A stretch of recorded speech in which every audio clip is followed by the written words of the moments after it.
आज के समय में हर इंसान की जिंदगी में इतनी उलझने हैं, इतनी परेशानियां हैं कि बहुत ही मुश्किल है कि इंसान चिंता करने से बच पाए। बहुत ही कम लोग होंगे ऐसे जिन्हें कोई चिंता नहीं होगी, जो अपनी जिंदगी बिल्कुल चिंता से मुक्त होकर जीते होंगे। वास्तविकता में आपको पता है चिंता क्या है? चिंता है आपके मन की अशांति, आपके मन की बेचैनी। चिंता 2.5 अक्षर का शब्द है, ची-न-ता।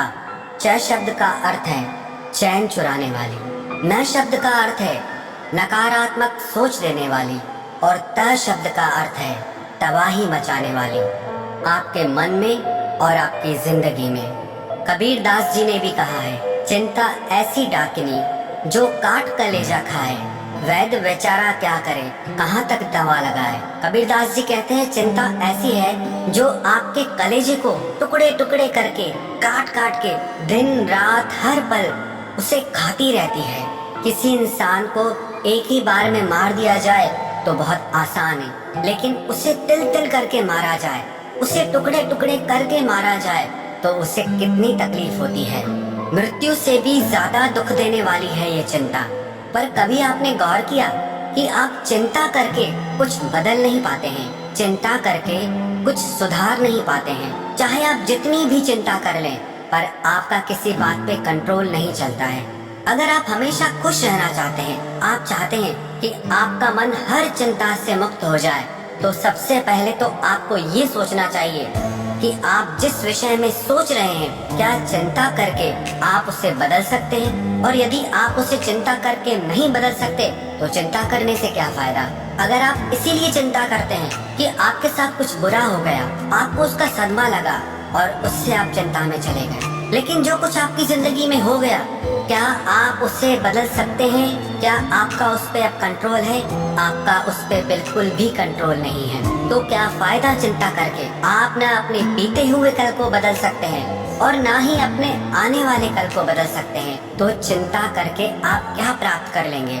एक जंगल में एक झोपड़ी के अंदर 2 भिक्षु रहते थे। एक दिन वो नगर में भिक्षा करने के लिए गए, लेकिन जब वो भिक्षा करके वापस लौटे तो उन्होंने देखा कि उनके झोपड़ी के ऊपर जो छत थी, एक तूफान आया और उसमें उनकी छत उड़कर चली गई। उनमें से एक भिक्षु बहुत रोने लगा कि मैंने एक तो पहले ही सारा संसार छोड़ दिया परमात्मा की प्राप्ति के लिए, आत्मा के ज्ञान के लिए, लेकिन परमात्मा तुझे मुझे दुख देने में बड़ा मजा आता है।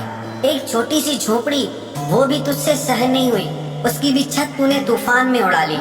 लेकिन दूसरा भिक्षु जब उसी बिना छत वाली झोपड़ी के अंदर सो रहा था तो उसने देखा कि रात में चांद तारे कितने सुंदर लग रहे हैं। वो मन ही मन परमात्मा को धन्यवाद देने लगा कि रात इतनी सुंदर होती है, मैंने कभी सोचा भी नहीं था।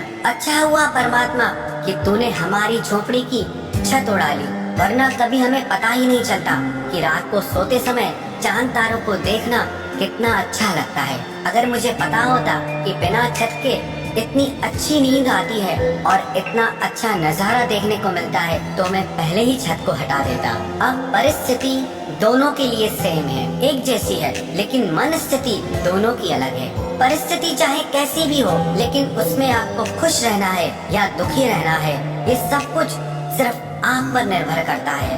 परिस्थितियाँ हमें चिंता नहीं देती, हम उन परिस्थितियों को कैसे लेते हैं उससे हमें चिंता होती है।